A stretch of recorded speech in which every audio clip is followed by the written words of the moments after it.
We get a lot of ideas from our customers, and we get ideas from the gift market and from movie industry. Hi, I'm Robert Sharpe. I consider myself a sculptor. My father taught me once, years and years ago, he said to me, Robert, it's just a piece of clay. Don't be scared of it. If you need to change it, you can change it. This snowman has stick arms.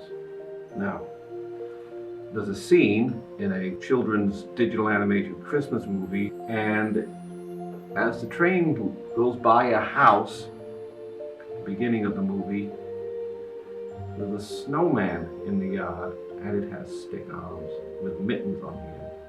So that's where I got the idea for the stick arms. At Gare, we always try to add a little bit of me in every piece, a little bit of Gare in every piece, a little bit of magic in every piece.